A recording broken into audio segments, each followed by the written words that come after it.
নমস্কার, আমি সত্যজিৎ ব্যানার্জি বলছি, সঙ্গীত শিল্পী এবং ওই মিউজিক ডাইরেকশন ওই সঙ্গীত পরিচালক হিসেবে যতটুকুনি আমার জ্ঞান আছে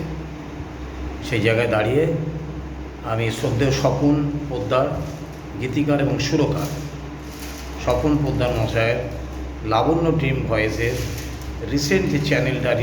চ্যানেলটা লঞ্চ করেছে তার আমি শুভকামনা করি। স্বপনদা অর্থাৎ আমাদের মাননীয় স্বপন পোদ্দার, উনি প্রায় 25-30 বছর ধরে বিভিন্ন ধরনের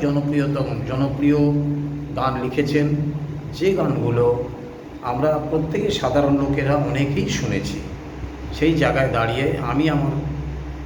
অনুরোধ রাখবো, আমার যারা ফলোয়ার্স আছে, যারা আমাকে খুব ভালোবাসে, আমি তাদের উদ্দেশ্যে বলবো যে স্বপনদা অর্থাৎ স্বপন পোদ্দারের, মাননীয় স্বপন পোদ্দারের, আসলে আমি ন্যাচারাল বলার অভ্যেস তো আমার, আমি সেই গুছিয়ে বলার কথায় আমি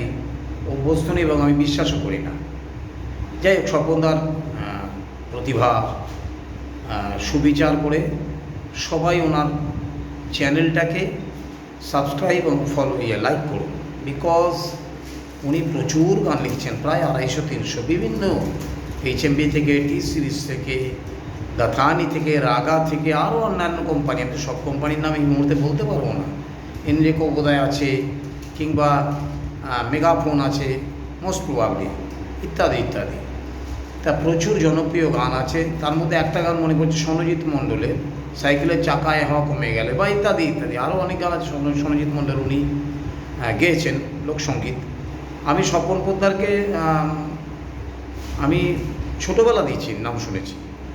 তো ওনার চ্যানেলকে আমি চাইবো যে আপনারা ফলো করুন। ওনার বৈচিত্র্যপূর্ণ গানের লেখা, ওনার গানের গলাটাও চমৎকার, কম্পোজার হিসেবেও যথেষ্ট উনি মুন্সিয়ানা দেখিয়েছেন, আর গীতিকার হিসেবে আমি তো কোনো ওনার প্রশংসা কোনো কিছুই মানে বললে পরে কম বলা হবে, বিকজ আমি গীতিকার বলতে পছন্দ করি না, আমি গীতিকবি বলতে পছন্দ করি। তা সেই জায়গায় দাঁড়িয়ে আমি স্বপনদার ও এই চ্যানেলের লাবণ্য ড্রিম ভয়েসের উত্তরোত্তর জনপ্রিয়তা লাভ করুক, এই কামনা করে আমি আমার বক্তব্য শেষ করলাম।